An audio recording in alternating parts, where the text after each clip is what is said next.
I'd like to say how delighted we are at the London Review of Books to be staging this event this evening. I'd like to start by meeting the title of this conversation head on. Germany's sense of itself and the world's sense of Germany. It's a very big subject.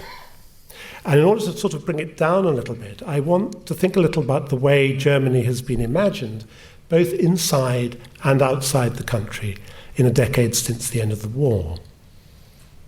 And I'd like to start with Christopher Clark and ask you, what were the images of Germany that you grew up with as a child and young person in Australia? Well, what an interesting question. I think that I wouldn't. It's interesting you use the word images. I mean, I think for me it started actually not with images but with sounds, because at school I was in the school choir and we sang a lot of Bach. We sang Schubert songs. In fact, the first time I went to dancing lessons, I tried to persuade a girl to go out with me by quoting the only bit of German I knew, which was "Wie schön bist du, freundliche Stille, himmlische Ruhe." How beautiful you are. What happened? Friendly stillness and heavenly peace. Well, no, it didn't work. It was a calamitous failure. But in any case, so it was about music, of course, from teenage years, for what we were doing at school. It was about the Nazis, it was about the Third Reich, the world at war, those unforgettable television documentary series. And so that sort of overlaid this early encounter with German music. And then there was, I think as I reached late teens and into my early 20s, it was German cinema, Wim Wenders, Fassbinder, von Totha, Herzog, and so on. So I think, as for everybody, there's been a sort of succession of layers of understanding which have built up over time. I'm interested, I remember as a child and also growing up in Britain in the 50s and 60s, there was a sort of split between Germany as a sort of evil empire, which one read about in the comics, like Eagle and Swift and so on, and the films one saw on Saturday morning, this constant propaganda about Germany, which really was kind of propaganda, I think. The evil empire on one side, and at the same time as one grew up, there was a development of this sort of technologically efficient Germany, economically efficient Germany, which nobody took any interest in. So there was a strange mixture of a gestalt, a great powerful feeling about Germany, always there, but no interest whatsoever in the country that was actually across the channel. Does that echo with you at all? No, I think it does. Yeah, I mean, it's only I think an awareness of what German economic power was made of, and if it's rather curious and singular character, only dawned on me really in my later 20s. And I think that's probably true for many people, that there's a sort of a bipolar picture of Germany. On the one hand, a very interesting and evil Germany, and on the other hand, a good but rather boring sort of citizen of the European Union, producing excellent vacuum cleaners. Neal Ascherson, could you say perhaps how British ideas about Germany have changed over your lifetime? Well, in my lifetime, of course, I'm much older than any of you on the platform. So I grew up during the war. As a wartime child, my father was in the Navy. And, being bombed and shot at was something which, at my age, I quite enjoyed, really, found it very exciting. But my view of Germany, of course, was absolutely demonized, simple, one-dimensional view of the enemy, horrible, unhuman, etc., etc. I then began to meet Germans, the first, which amazed me. First of all, very pretty, shy girls who'd been married by British servicemen. Then a charming student who was at Cambridge with me, who taught us all about mescaline, certain experiments going on at the University of Mainz. And I thought, well, he's human and interesting and has a lot to say about the mind. And then, I met others and so on. And then, of course, I went to Germany because I was sent, I said, I want to be a foreign correspondent. I want to be a foreign correspondent. So the editor said suddenly, oh, well, all right, then go to Germany. I said, oh, no, I didn't mean that. Because, of course, I didn't speak a word of German. I already spoke some Polish, and my experience of Germany had just been going across West and then East Germany in order to get to Poland. So I had absorbed and have never entirely got rid of a rather Polish attitude to Germany. Anyway, so I went as a correspondent and spent, 7 or 8 extraordinary years, which completely turned my concepts about Germany inside out, because, I went in a mood of deep sort of political disapproval, because I thought, this is a terrible country. It just thinks about getting rich and improving itself. And, look at its health service. People pay. Unbelievable. That's so scandalous. And gradually, I became used to this and began to understand it. And then became involved with many, many German friends in the events of 67, 68, 69, mostly in Berlin, where I lived.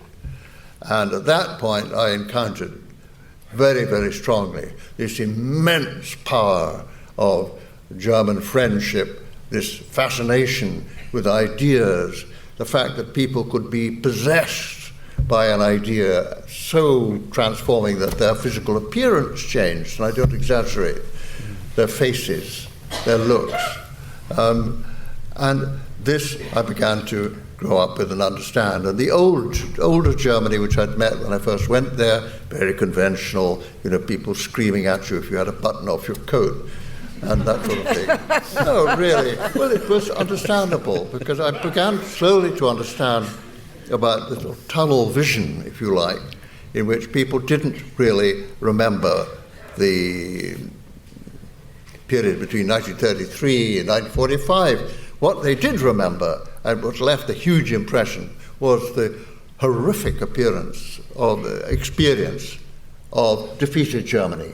The impact of being dirty, not being able to wash, no soap, often no water, living in ruins, scratching for food, worthless currency, horrific. And this deep humiliation and the mark which it made on German attitudes, lasting, that was one of my first impressions.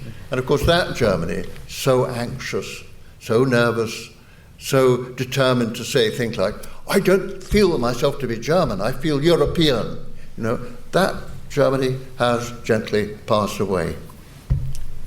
Thank you, Neal, very, very much. I mean, that's interesting, because in a way that connects to something I think that Neil McGregor writes about in his book, Germany, Memories of a Nation, which he wrote to accompany the exhibition. He talks about the painful difficulty of constructing a German history, of the compulsion to recover, to create memories that can nourish. It is a problem, he says, that other countries with easier histories and easier attitudes to them have rarely had to address. Franziska Augstein, when did you first become aware of the difficulty of German history? And how do you think Germans, in your experience, have learnt to live with that difficulty? I grew up in a particularly blessed place, that is the city of Hamburg, in the 70s. We were enlightened. That is, we had a social democratic government. We knew that Hitler had been wrong. We knew that somewhere else in the country there were still people living who called their dogs Adolf and Himmler, but not in our city. Apart from that, we also learned at school that German economics was thriving. We had no problems at all. I remember having felt a slight pain about the lack of problems. The only problem I experienced at school actually was, apart from personal things, that that there had been laws implemented in order to curb the Baader-Meinhof gang, and those laws were not exactly liberal. That was the one and only problem I experienced as a teenager. Luckily, it didn't take long for me to discover that Germany did have lots of problems. When you, especially the identity problem cropped up, especially in the 80s, when we had the so-called quarrel of the historians, when people finally tried to speak out saying, well, actually, the Nazis weren't so bad. The trouble was they had to defend themselves in order to defy the Soviets.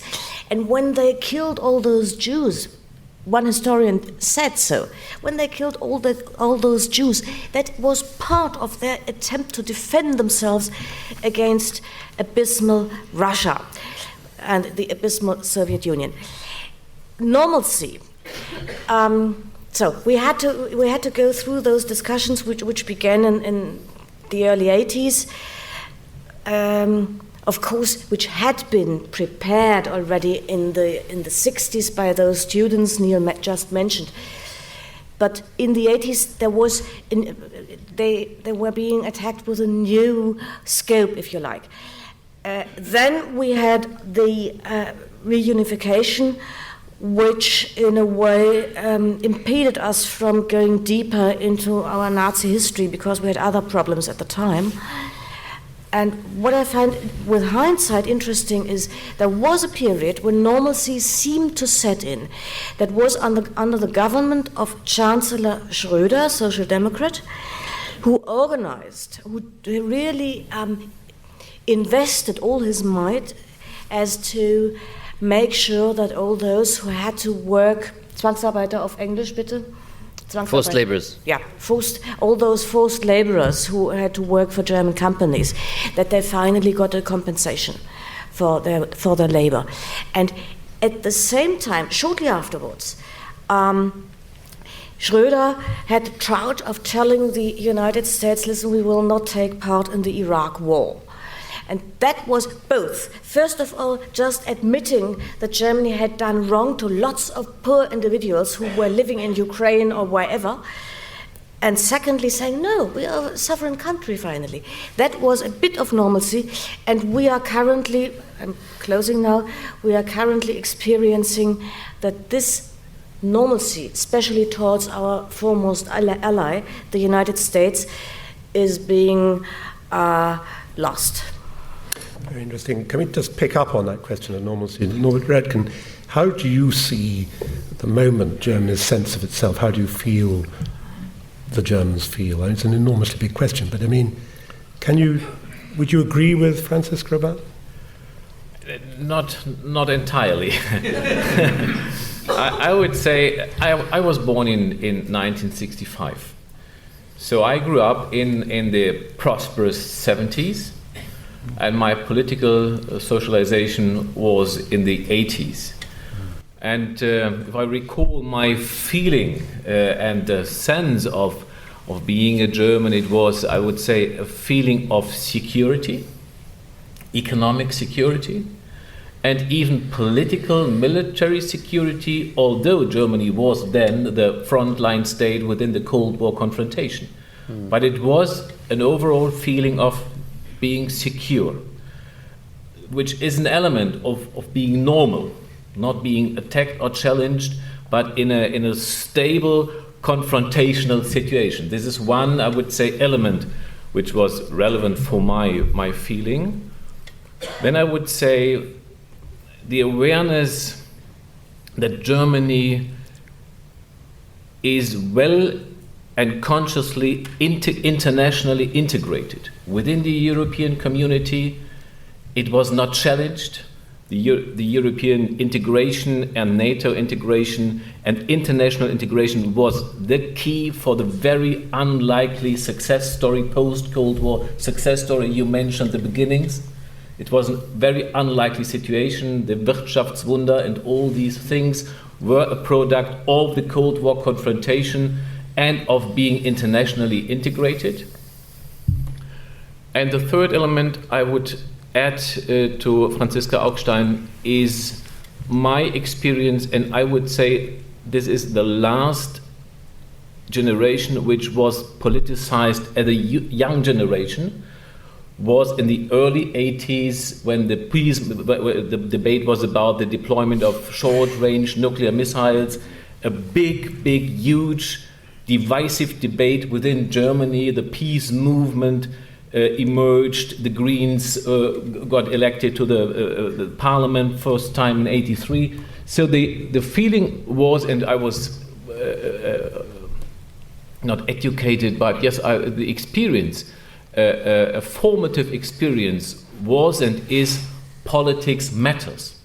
Politics are relevant. They can change things. We have to fight for good politics. And I would say this was a formative experience I made in the 80s.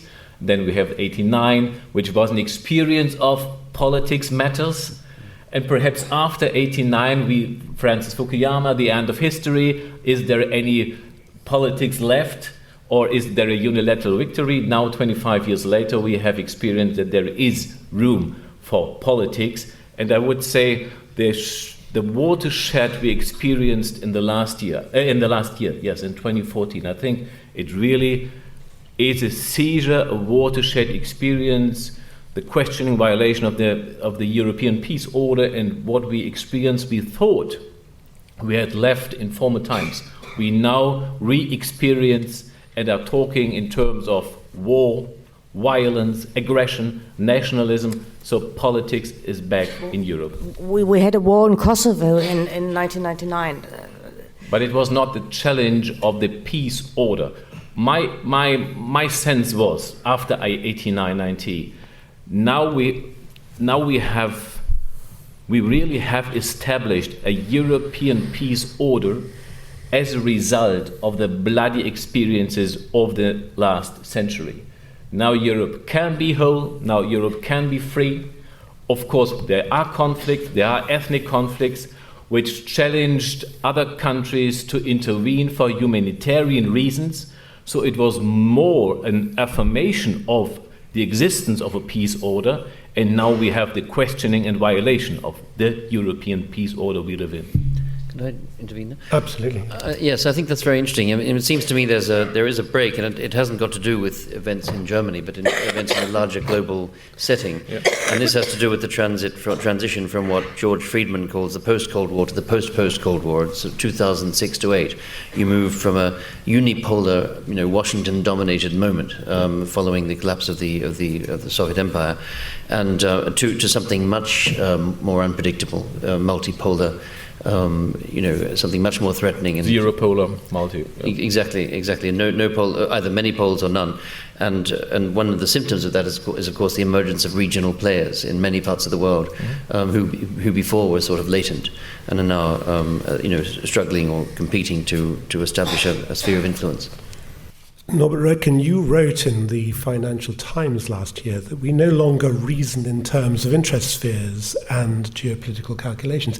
I mean, that struck me as rather striking. I mean, surely, governments today still work in terms of interest spheres. It's as if you're trying to say in a sort of way that Russia shouldn't be concerned about its sphere of influence because we've passed beyond such concepts. Do you hold to that, really? Yes, I'm convinced that this notion of thinking in hegemonial terms of influence spheres and security is achieved by being strong, and the better stronger than my neighbor, and then I feel secure. I think one lesson of the bloody 20th century is the emergence of the insight that we only have security together, a shared security. I would say an idea of cooperative security. And what we are now witnessing and observing is that we thought, and we still want Russia to be a part of this idea of cooperative security. And we thought also Putin is thinking in these categories. And now we see that our understanding of cooperative security is confronted and challenged with the old idea of hegemonial security, which is Putin's idea. And I think even that he thinks that we also are thinking in the category of hegemonial security. And this is the dilemma. You don't think that the United States thinks in terms of hegemonial security? I mean, it's just devoted to the free coexistence of people. The European idea, and the idea of the American idea for Europe is, I would definitely say, an idea of cooperative security. Excellent, thank you. It's the American idea of Europe. Yes, and for Europe. It's the American idea, very important. Now, look at the current Ukrainian government. Most of those ministers have been educated in the United States or have been supported. Not most, but two. Mm-hmm. Well, I'll send you. Doesn't matter. In any case. The trouble is that Germany is in the position that lots of other countries say, yes, we have cooperative security, and that means because you're so powerful, you have to deliver your share. And that means it's no good in just continuing paying. You also have to engage militarily. And there was this one moment in 2003 when Germany said, no, we don't think this is a prudent thing. And there was the second moment when especially France and Britain toppled Gaddafi in Libya with the help of the United States, and Germany was again the pariah amongst the peoples, because Germany, in a clumsy manner, admittedly, in a clumsy manner, abstained from helping their allies. And the result of this intervention in Libya is that you have yet another failed state. And at the same time, everybody always says, Germans, you finally take up arms, do your duty. And then when Germans say, no, we don't want to, then they say, oh, yes, of course, you're traumatized after the Second World War, we can understand that. But I do not what Radek Sikorski, the Polish foreign minister, when he still was, said, well, it was about a year ago in Berlin. He made this famous speech, and he said, I don't think you will ever imagine you'd hear a Polish foreign minister saying, what I want from Germany is more action. Get in there, do something. And it's almost as if you're damned if you do and damned if you don't. But this leads up to a question, which is, what is it?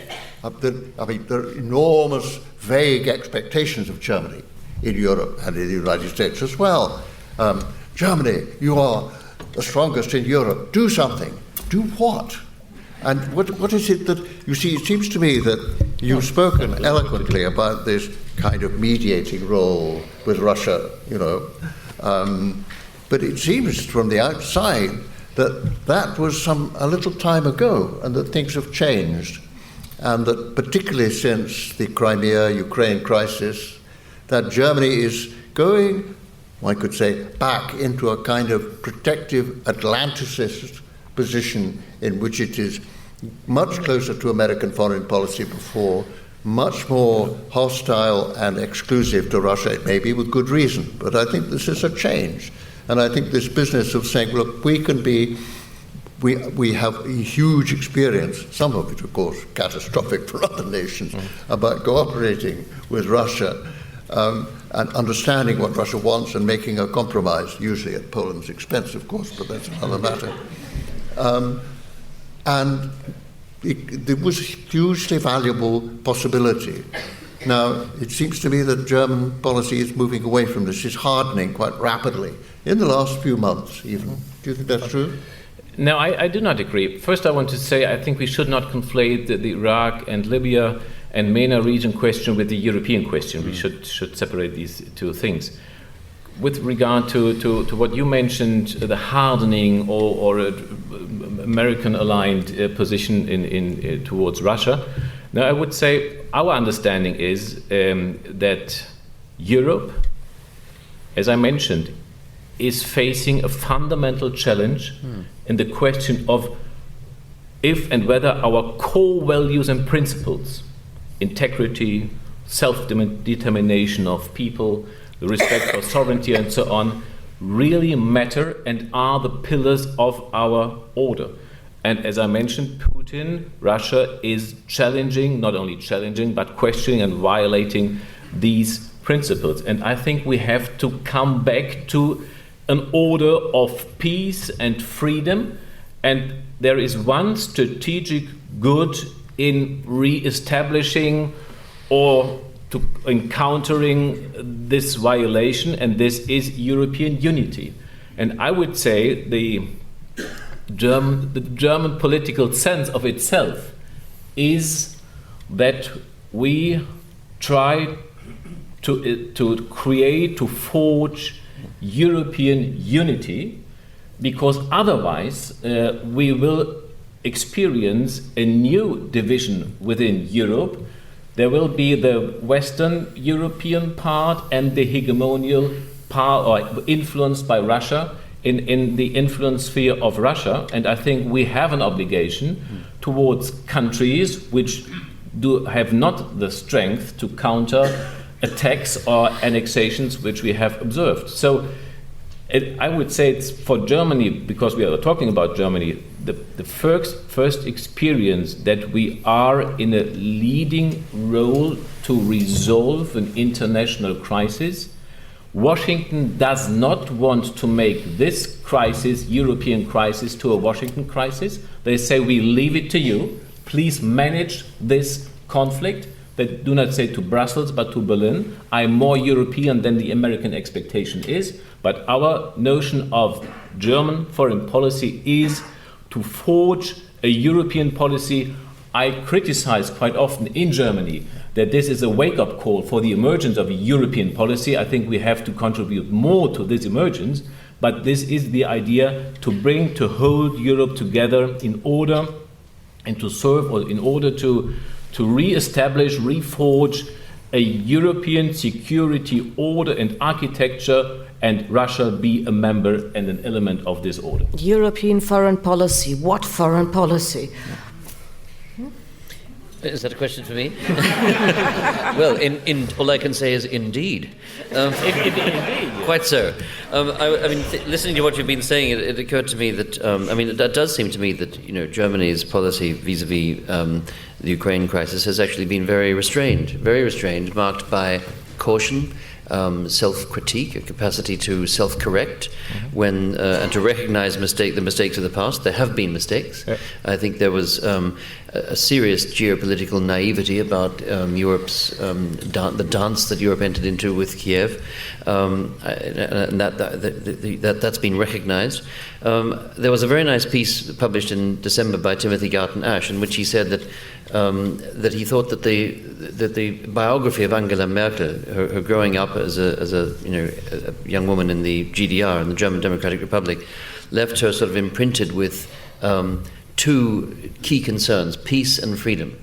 And it seems to me that she's perhaps moving in the direction of freedom. I mean, freedom means standing up for the people of the Ukraine. On the other hand, Herr Steinmeier, the foreign minister, is more at the peace end of the spectrum. And I think between them, they've struck a very good balance. The aim is to keep the conversation going. I mean, think of the 35 telephone calls that Angela Merkel made to Vladimir Putin in the first 8 months of last year. To keep the conversations going, not simply to block out and exclude and mob Russia away from the table, but to seek, as it were, to apply pressure through sanctions, relatively moderate sanctions, while avoiding escalations and unnecessary provocations. So I must say, I think there is, all that notwithstanding, a certain structural tension and also a tension in mentalities between Europe and NATO. The two are not coextensive, and they still haven't really grown together. They embody different views of world politics. There is some tension, I would agree, but I think our position is quite clear that this conflict remains an asymmetrical conflict, which means that Putin and Russia are applying military tools and instruments to achieve their political goals, which are not responded on a military level by the Western countries, unless NATO territory is not attacked, because the NATO alliance... There is a civil war in Ukraine, and Kiev is being supported by Western weaponry. Huh? No, I would not say that this is a civil war, because Russia is really engaged and invested delivering weapons in this war. There are really Russian troops, special forces and others waging a war in Ukraine. I would say this is not a precise description of what is really happening. Russia is waging a war, a hybrid war. It's hybrid warfare, but it is a war going on in Europe. This is the reality, and we should... Yes, I mean, you just touched a moment ago on the possibility, which God forbid won't happen, of Russia stepping over the line in, say, the Baltic states. In other words, triggering Article 5 of the North Atlantic Treaty. Now, I know this is probably not going to happen, but it strikes me that NATO policy at the moment has nothing really to say about this were it to happen. What you said last year again, rather interesting thing about this. You said Germany is widely recognized as a crucial player in this security situation. The only people who still have difficulties accepting this fact are the Germans themselves. Now, Germany has a history of pacifism. I mean, in a situation in which NATO is up against Russia in the Baltics, what happens then? What happens to popular opinion in Germany? What will happen there if you have that Germans divide? have to get, as you mentioned, we have a history, a post-Cold War history, where we were not asked and where we did not strive to be a foreign policy actor, not to speak of military interventions, taking part in this. It was inconceivable. And now we have a new reality after the fall of the war. You mentioned Kosovo, Bosnian, as a humanitarian intervention, which Germany took part for the first time under the rule of a red-green coalition. This was a paradigm shift of German policy, post-Cold War policy. And now we have this situation, as I tried to describe, within Europe. 1 year ago, we had the Munich Security Conference, and the federal president made a speech and asked for more international engagement of Germany. And after this conference, and the foreign minister joined this appeal, there was a poll in Germany by the Körber Foundation, and the Germans gave a clear answer to the appeal of their federal president. 65% of the Germans said, no, we do not want more foreign policy, not military, but foreign policy engagement. So the Germans have this was before the crisis, before the shooting down of the Malaysian airplane, which shifted the public mood in Germany, for the evident lies of Putin. So we have a shift in public minds. We have less Putin and Russia understanders than we had before. But Germans are reluctant, have problems with living up to a greater global or European responsibility which Germany has to assume in order to preserve peace, in order to be preventive, to de-escalate, and we have to get used to a new quality of responsibility. Very well. I must object, though, if I may. May I? Yes, please. Now, there you got one-sided opinion.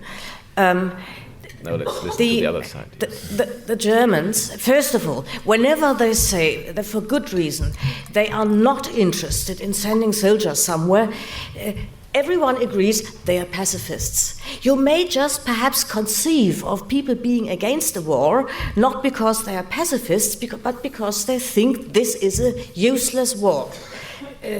A dangerous endeavor, and we should not incur it, first of all. Second, the majority of Germans, never mind this incident with the Malaysian plane, and by the way, it hasn't been truly established how this came down.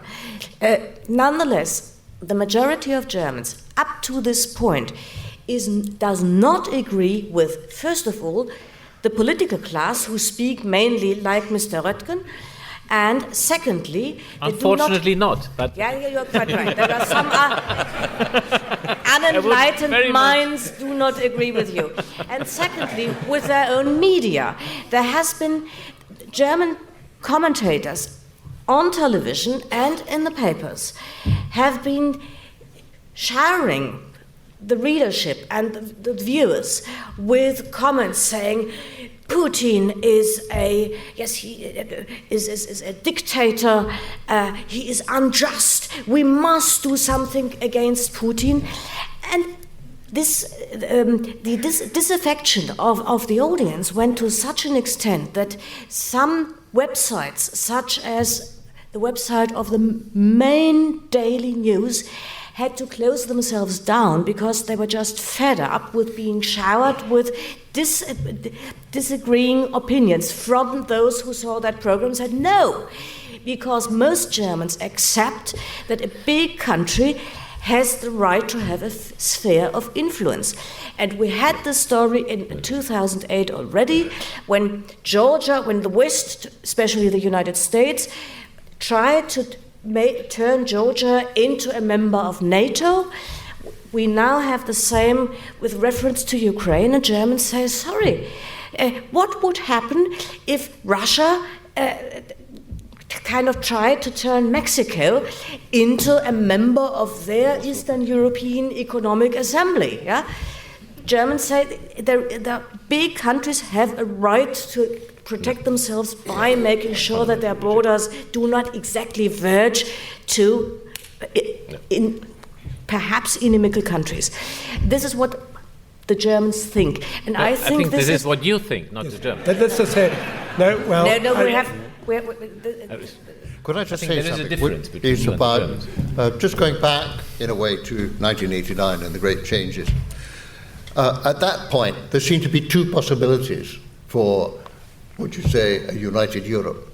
One was what Gorbachev and others were talking about, what he called a common European home, which was that both pacts, both military pacts would dissolve, and both economic organizations, EU and Comecon, would dissolve. And there would be some sort of common Europe would be slowly, painfully built, on the basis of no military pacts, no competition, no threat, but slowly trying to work their way together. That was one.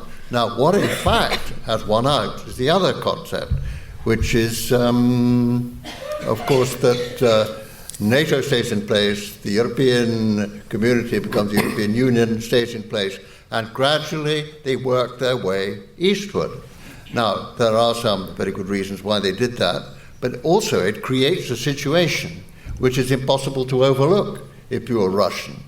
What is happening? What sort of united Europe do we really want? Because as the EU and NATO edge eastward, so they render the great concept of a common European home less and less possible. And by that they render this very noble German view of a role in bringing Russia into this some sort of community with Europe less and less possible.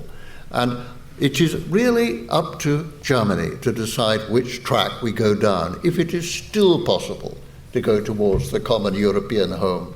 How fine that would be. Do you think there is still a possibility? Or do you think, let me put it in another way, do you now feel that, or does, if you like, to put it rather vaguely, does Germany now feel in the majority that NATO has expanded far enough, that the European Union has expanded far enough? This is it, maybe a few little odd islands here and there, but that's it. Let's leave the Turkish question aside, okay? Yes. And also, a few little islands which may take off on their own, of course. Yeah. But do you think that, you see what I mean, what I'm getting at? This is the EU, NATO side has survived and has pushed eastward steadily, all the time talking about, this is the larger Europe, Well, it's not the larger Europe that people thought about in 1989. Mm-hmm. Now, I think at this point, I think we could carry on talking about this for at least another hour or two, and with great, interest, but we don't have all that much time. So what I want to do now is rather violently wrest you all around and take you to another topic, but in a way it's linked to this question of 1989. What Neal has just said was that there were other possibilities in 1989 from the one that eventually prevailed. And it is possible to see the present situation as the legacy of that rushed diplomacy in 1989, when people were afraid of the reunification of Germany, when perhaps actually they should have been thinking a little bit more about Russia's sense of itself than Germany's sense of itself at that point, because the reunification of Germany really wasn't going to be, parce Mrs. Thatcher, a great resurgence of German aggression. It seems very sort of quaint that anybody thought that, but people did think that. Now, one of the other legacies of 1989, of course, is the euro, because although it's a simplification to say it, it was in some sense the case that the euro was a quid pro quo, a deal done between Mitterrand and Kohl.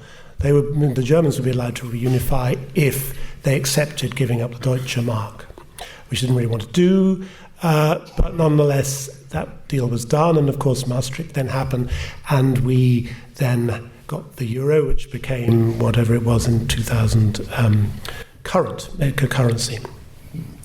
And of course, there were lots of people saying at the time this was absolute madness to have a currency union without fiscal union, without transfer union. It's a fantastic article if you want to go back, a little bit of promotion here, the London Review of Books archive. If you go back and look at what Wynne Godley wrote at the time of Maastricht, I mean, it is incredible. It is absolutely prescient. Every single sentence in that article has come true. And we've ended up with a situation that was warned at the time.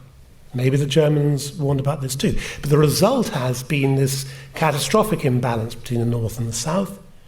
And with Germany now in the position, once again, of being blamed for this. And I want to move over now to this question.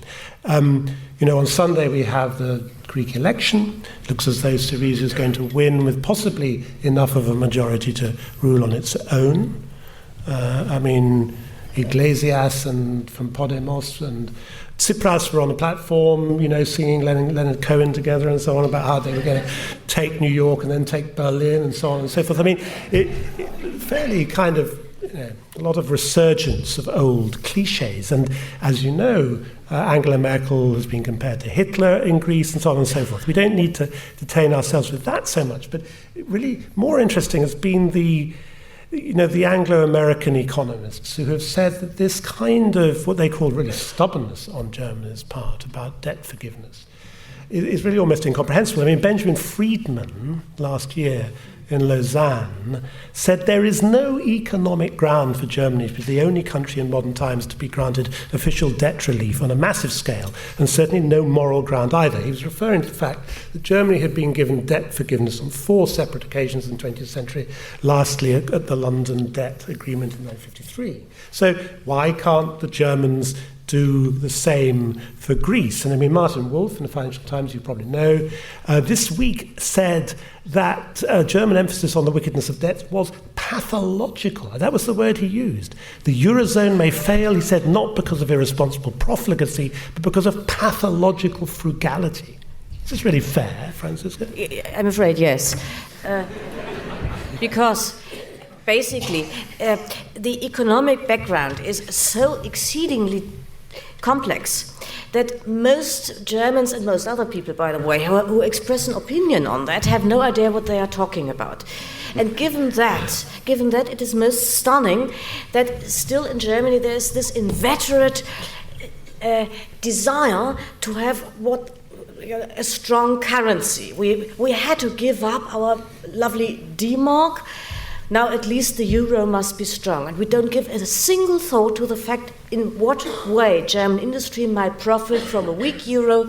We don't give a single idea to the fact whether actually German economy would suffer if we bailed out Greece, if we were a bit more forthcoming, a bit more generous towards southern European countries. Nothing at all. And the single-mindedness, I understand that Martin Wolf calls that pathological. But one thing, you will love to hear that. Hopefully. This has not much to do with 1989 and 1990, because Chancellor Kohl did not bribe Mitterrand into accepting Germany as a member, into accepting the unification of Germany by promising, and we'll get the euro, and that means the mark will be weak ever since we amalgamate with the franc. That Chancellor Kohl really believed in the European Union, first of all. Second, how do you get that done? Of course, it was, to quote Jane Austen, that was badly done. But, important sentence, but you couldn't get a political European Union at the time. It was totally impossible. It would have been much too complicated. What you could get, though, was an economic union. We suffer till this day from the fact that we only have an economic but not a political union, but this was the only way it could have been done, and you will agree with me on that. You're right. Although, I mean, isn't it also true, though, that history has no examples, or offers us no examples of economic unions that became political unions. It offers us a few examples of failures of economic unions, like the Latin bimetallic union to become political unions. On the other hand, it offers us several examples of political unions which were not currency unions, but then later became them. The United States, I can't remember now when the United States adopted the dollar as its national currency, but it's a long time after the political establishment of the country. And the same applied, of course, to the German Kaiserreich and to the Habsburg Empire and so on. So you can have political unions without currency unions, but it's quite difficult to do things the other way around. And we may be living with the consequences of trying to do it in that order right now. But it does seem to me that I remember a comment that Max Weber made when he said, that political problems are different from problems in physics or maths, because political problems, unlike mathematical problems, don't have solutions. And and the problem with the issues we face now is that we have radically different but equally legitimate views of the problem. On the one hand, we have the German insistence on structural reforms that the southern states are unwilling to advise that they're unwilling to accept. On the other hand, the insistence in the south that the current crisis in the south is partly the consequence of Germany's flourishing, and so on. I would be interested in knowing whether the other panelists think that the decisions of yesterday, the decision to adopt quantitative easing, the mutualization of liability across the EU through the measures of the ECB, whether that is a step in the right direction. I agree with your description of the problem that there are two legitimate aspects and not only one, which could be solved by German generosity. If we would have such a problem, we would solve the problem with German generosity. But the problem is that there is perhaps a lack of demand, but there is also a lack of productivity. And the euro is not to blame for the situation. The euro has only caused the transparency of economic weaknesses of several countries, and he has taken out of the play some tools to escape from adjusting the economy to what is necessary under the aspect of competition. So what I think is necessary to be done is to bring together these two aspects, which is more investment in public goods like infrastructure on the one side, and on the other side to really commit to structural reforms to regain or retain competitiveness and more productivity.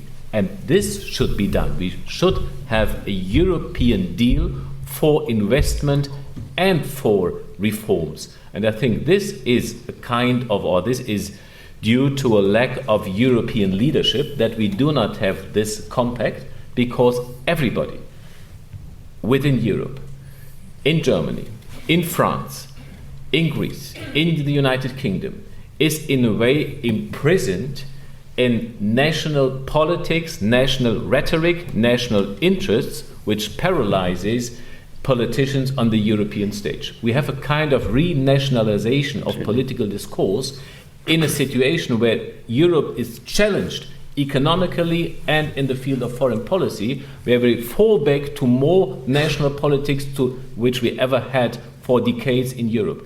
And so it's not only to blame Germany, you have to solve the problem and you are pathological or crazy. It's not only to blame the southern countries, you have to simply reform your structures, but it's a lack of European action and compromise in the field of investment and reforms.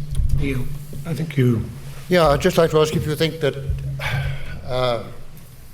there is a sort of German model, which it sounds to me that you are asking the rest of the Eurozone to follow, and that is what Gerhard Schröder did with the Agenda 2010, which was a sort of, for a social democrat chancellor to carry through such a brutal, and it was brutal, program of so-called liberalizing the labor market, bringing in massive job insecurity, lowering all the protection of social services in many, many directions, and in fact, doing something which really was, until then, thought of as pretty un-German, certainly by me, which is widening the gap between the rich and the poor, substantially and probably permanently. And that's something absolutely familiar in this country. But I think in Germany it was a deep traumatic surprise, and I think it still is. Anyway, that took place. Yes, it was a success. I mean, yes, it did what it was supposed to do, which was productivity returned in the 1990s, growth returned, all this kind of thing. Things with the economy looked better, everything began to move again.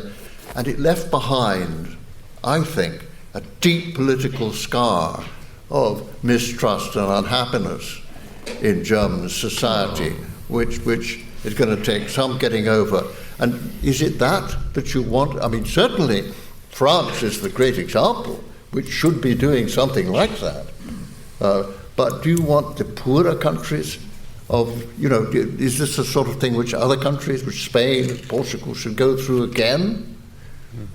I mean, what have they've suffered so much? The price is too high to pay. But what is, you speak about equality. In these countries, France, Italy, Spain, Greece, and you can name others, we have for years a youth unemployment rate above than 40%, more than 40%, because we have labor markets there which exclude young people. This is purely an unjust system. And I would say, and now in Germany we have two reasons for economic success. This was and is the reform agenda of Gerhard Schröder, which was a very bold step. He nearly killed the Social Democratic Party, at least as a people's party. So he paid a high price, and the whole country is benefiting from this bold step. And the other reason is the euro, of course. This reform agenda and the euro are contributing to German economic success. And so I would say, and now we have the highest employment rate, the lowest unemployment rate. We have a balanced budget. So I would say there are significant economic successes which give a lesson how to achieve it. But the situation in France, for example, or Italy and other countries, is much more dire than it was in Germany in the beginning of the 20s, when Germany was perceived as the sick man in Europe. And so these countries deserve our solidarity, not only to be lectured by whomever, not by Germany, but they deserve solidarity. And it's not only for solidarity reasons, but it would be a smart politics, because there is always an up and down. Now Germany is up. We were down and we will be down sometime in the future. And so we should see that solidarity is a pillar of creating and forging Europe, and this is a reason that we should contribute more to resolving these problems. In France and other countries, we have a kind of political economic sclerosis, which has to be overcome. Otherwise, the European project, in which Helmut Kohl and others believe, and so do I, is really endangered if we come to this kind of a lack of solidarity, and young people, generations of young people, do not see the wealth promise of Europe fulfilled, and other promises. Okay, well, thank you very much. Now the time is rushing on, and just before we turn to the audience, I'd like us to consider for a moment one of the other consequences, possibly, and one of the other consequences, not really quite clear, of the economic situation, which is, I mean, obviously there has been the rise of anti-European, slightly more extreme political parties in Spain, Podemos, and Italy, Five-Star Movement, and so on, and Syriza. But there has also been this sudden, and almost like a sort of field of mushrooms coming up overnight, this rise of anti-immigration parties, movements. Not so much parties, but movements. I mean, Pegida, I want to talk about, before we go to the audience, I'd like to talk a little bit about Pegida, which anybody who here doesn't know what Pegida is, it's the patriotic Europeans against the Islamicization of the West. But the word used in Germany for the West is des Abendlandes, not des Westens, with a sort of romantic overtone. So it's a very disturbing development. What is, I mean, could you say a little bit about Pegida? Franziska, would you tell us a little bit more about it? With pleasure. but I would first of all come back to what Neal said concerning those economic reforms by Chancellor Schröder. They were very hard for lots of Germans. At the same time, they really put people off to such an extent that those who really suffered from them, they aren't basically interested in politics anymore, because to them, politics are liars, full stop. At the same time, and this is very important, Germany is really richer than Britain. That means the same type of economic policy implemented in Britain would have meant that people would have died, yeah? Because if you have little and you take away from those people, then they don't know how to live on, and in Germany at least nobody dies. Now, Pegida. I don't think Pegida is being recruits itself among those people who are just left off, who aren't interesting to the German economy anymore. These are people who are who have the daily bread, who just feel insecure.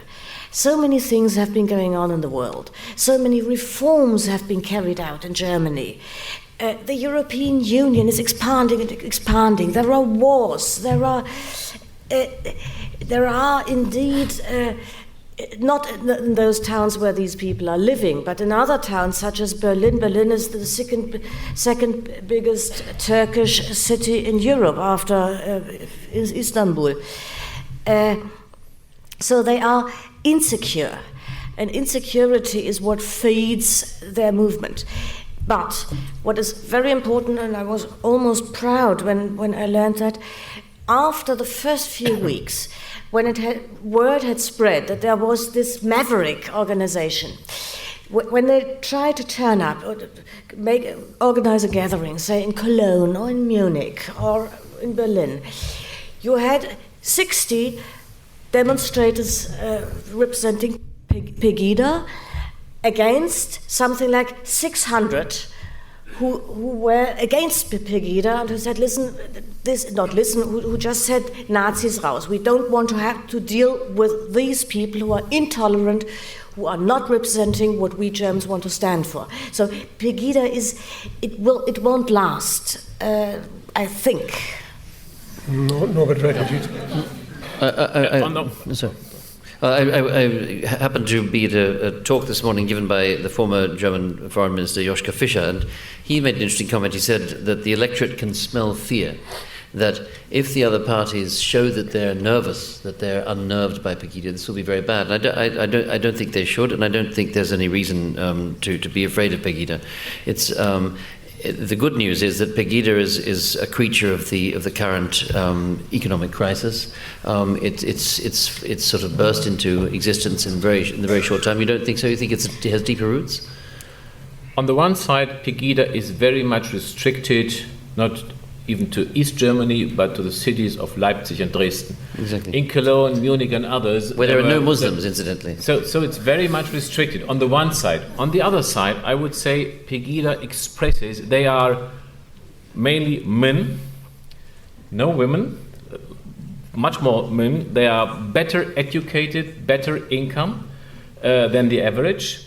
And I think they express a broader sentiment which consists of it is an anti-sentiment. And this is quite broad. There is a deep gap between the political, professional scenery and many people who are anti. They are anti-globalization, they are anti-capitalist, they are anti-establishment. They wish the world as they were, where they had their place as better educated men, they had their order, they had their orientation, and now they feel the loss of control. They are not relevant yet, they are not respected, and this sentiment of anti-globalization is, to my mind, a broad European resentment. You see it in the campaign against TTIP, which contributes to globalization, to capitalism.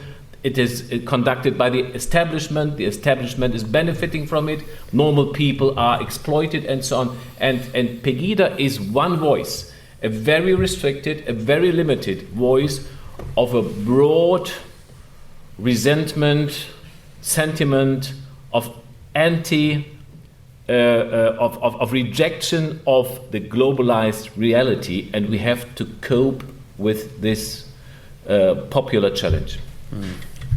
Well, I think that's very interesting, because what you said strongly resembles the kind of political background of UKIP in this country. Yes, of course. With one exception, which is the locality, because this is about what used to be East Germany. And it seems to me that, although this is not something we've been talking about, really, I've always, a few years ago, started thinking of the Cold War division of Germany as a sort of cold civil war.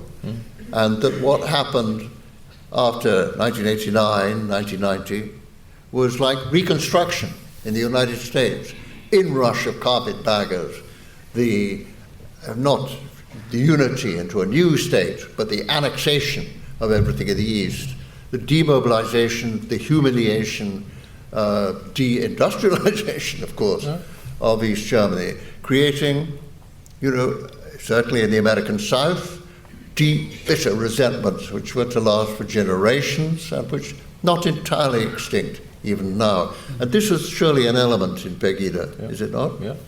Yes, you're right, absolutely right. And the absence of religion is one element. Yes, I mean, if you think of the situation of Alabama in the 1960s, for example, in the United States, I mean, democracies can live with these kinds of challenges.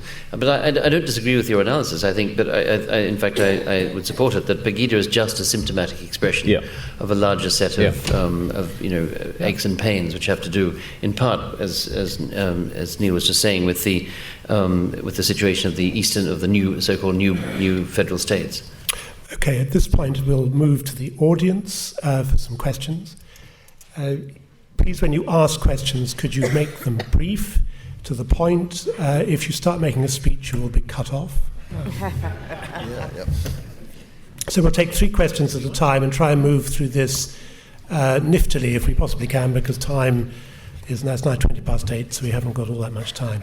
So we seem to have 3 people here, and it sort of says a lady here. You put your hand up even. Perhaps you could stand up, actually. It might be a good idea. I was just glad to hear Neal Ascherson's last contribution, because my question was going to be, you talk about Germany's sense of itself as though it is one place, and yet for 25 years it has been. But the difference between East Germany and West Germany is still so marked when you go to East Germany and see the number of people who have left it, and that it is now populated by old people and very little industry. I just wonder what Germany as a whole or individually thinks about this. Okay, thank you. Next question.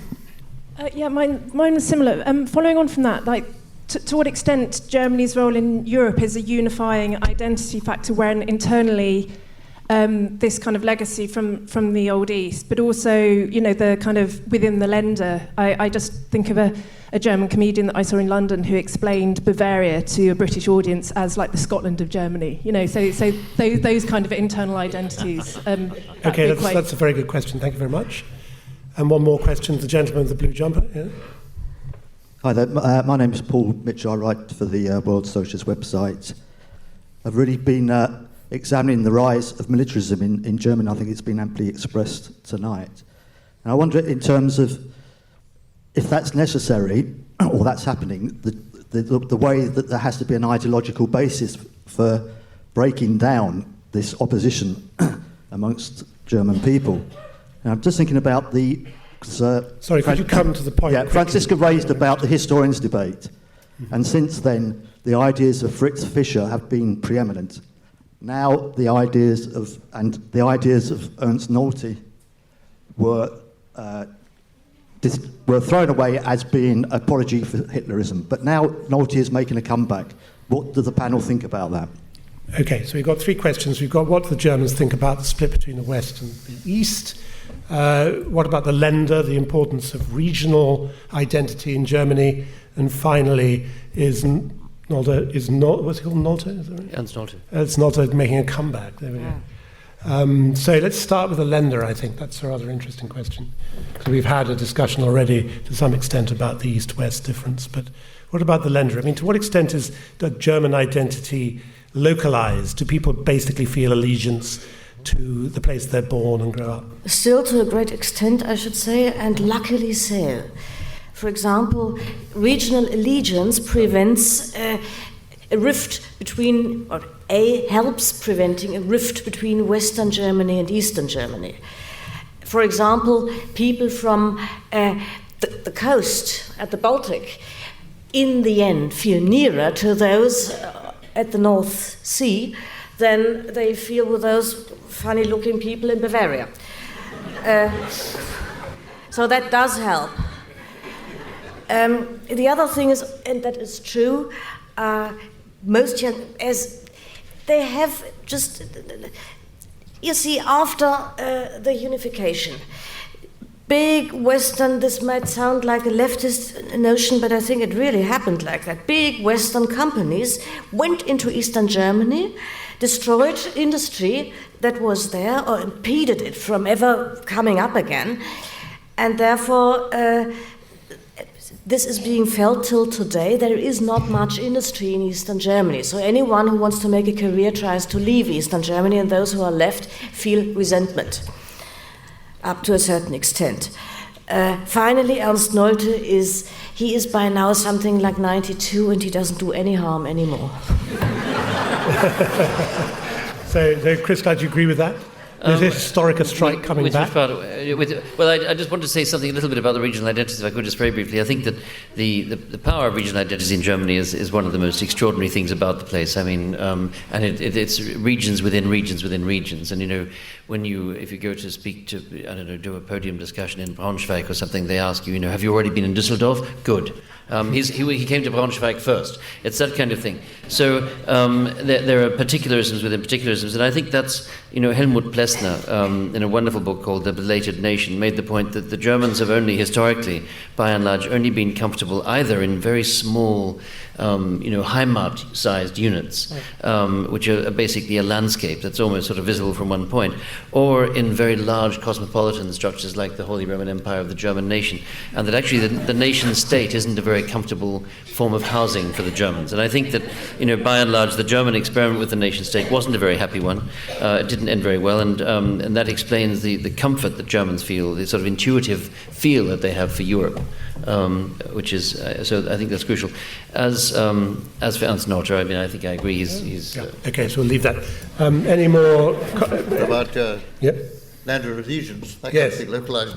Well, at one level, I mean, speaking as a foreigner, the Länder, German decentralization, the federal system, and the localism which goes far back beyond it is beautiful to see.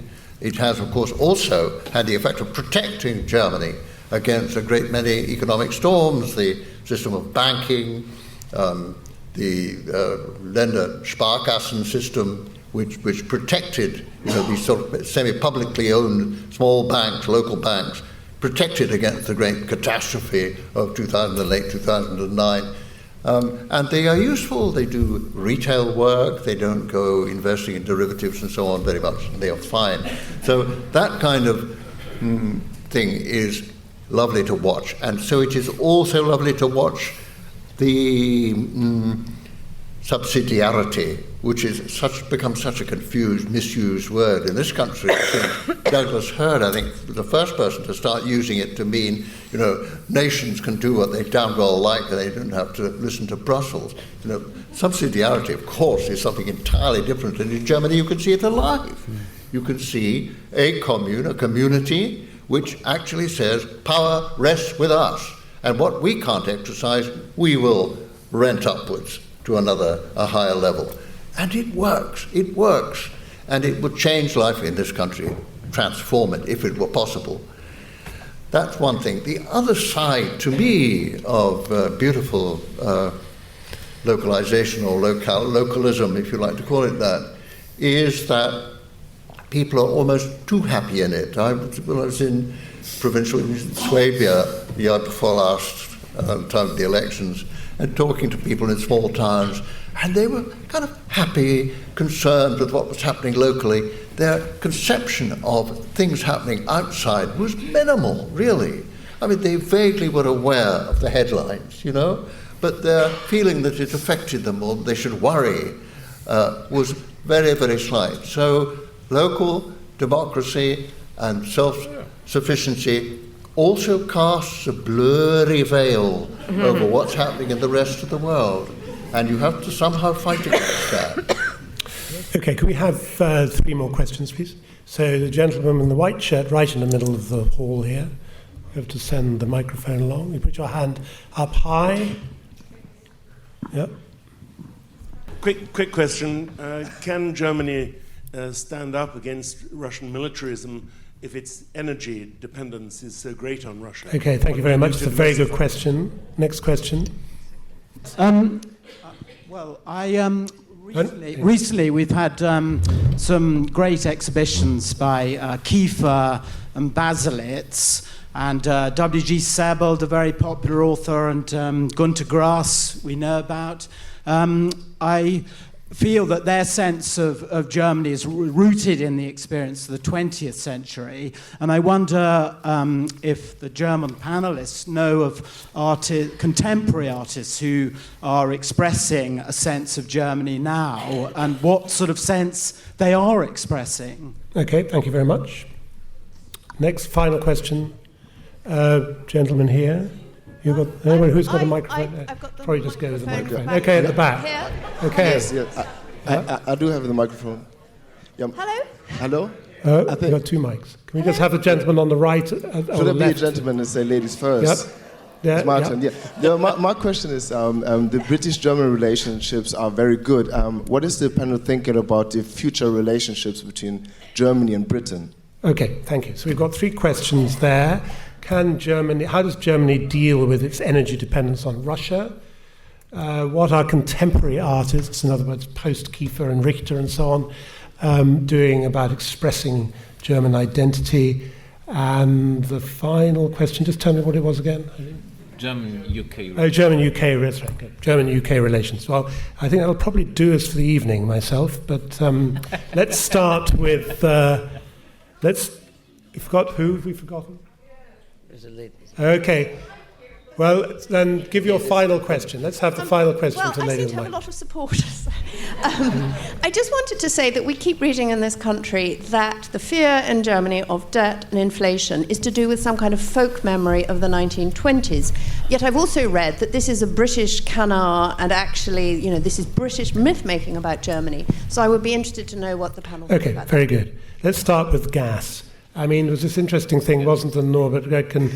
I think it was in September, it started last year, that Gazprom has bought what's called WinGas, which is a major gas distributor, part of BASF. What did you think about that?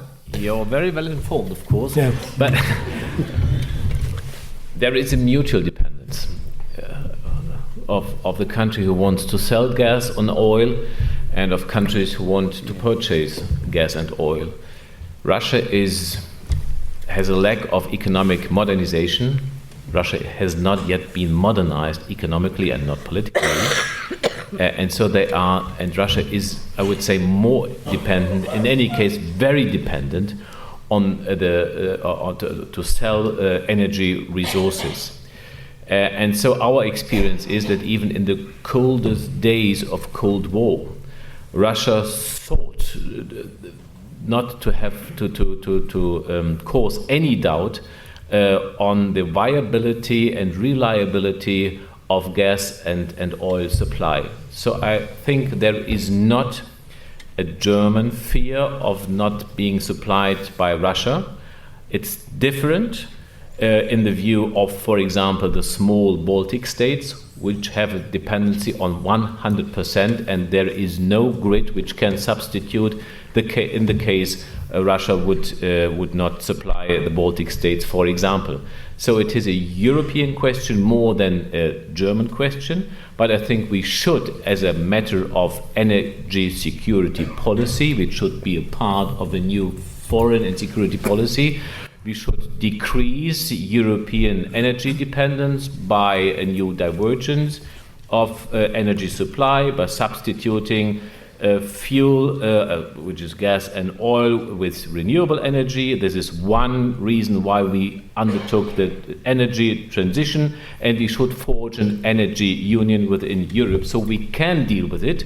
But we perhaps the European Union starts with a new attempt to forge an energy union, but there are again national interests to protect national markets against a European approach.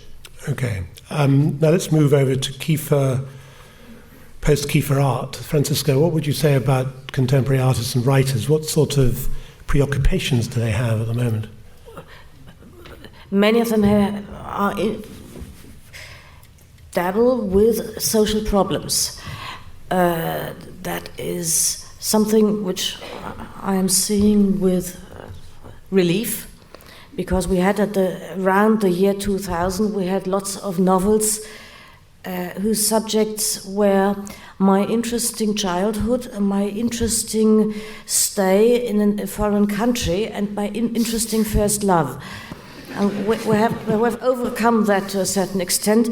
As far as art is, that is, painting is concerned, I'm particularly taken in by the so-called Leipzig School, which was founded after the war in Leipzig by people like Matteuer and Tübke, but their pupils have now come to ripeness.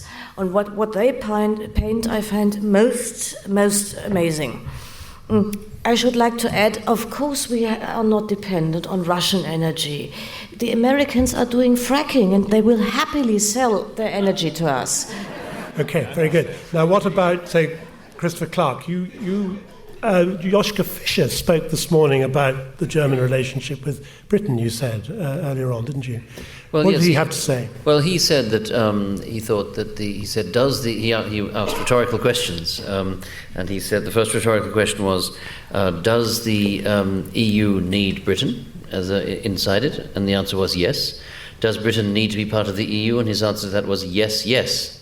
So he thinks it's a kind of mutual dependency and a rational policy on both sides. Well, it's interesting because what does he think about qualified majority voting? I mean, if Britain, supposing there is a referendum on British membership of the EU, and it's a stay-in answer, but the Eurozone, Britain stays out of the Eurozone, won't Britain simply, along with all the other non-Eurozone countries, increasingly be voted out on qualified majority voting, and therefore have an almost untenable position within Europe? I mean, that's the real question, isn't it? It's not really about the rights of people to come to Britain and take welfare payments, and a really, really interesting question is that one. What kind of reality or validity can a country have if it's constantly being outvoted by a caucus within the European Union? That's true, and there's a sort of an irresistible force meeting an immovable object here, and how it pans out, how it resolves, is anybody's guess. But one possible outcome is that something more integrated will emerge, and Britain will not be part of it. There will probably be some other states too which are not part of it, European states, and they will form, one hopes, some kind of confederal relationship with this Eurozone core, and over the longer term, they may well ultimately opt to be merged into it. So, but that may be a very long and slow process. Yes, it's rather interesting. I think it was, I can't remember who it was who was writing the FT about this, who said that actually one peculiar outcome of a yes referendum result to stay in would be that Britain would eventually join the Eurozone. Anyway, final question to be answered. Inflation. Is it a myth, the 1920s inflationary experience in Germany, people pushing wheelbarrows full of Deutschmarks around the place and so on? Is that the reason? Does that have a role to play, or is it simply a British canard? I think it does not play any role in the current debate, because we are facing deflation, and everybody accepts that deflation is not sound economic politics, and we do not have a fear of inflation. So there are totally different reasons and not the experience of inflation. Okay, so people can put their wheelbarrows back in the shed. Yeah. Absolutely. Okay, well, thank you. I think at this point we really need to finish. It's gone on longer than we really should have done. Thank you very, very much, Franziska Augstein, Norbert Röttgen, Neal Ascherson, and Christopher Clark. Thank you.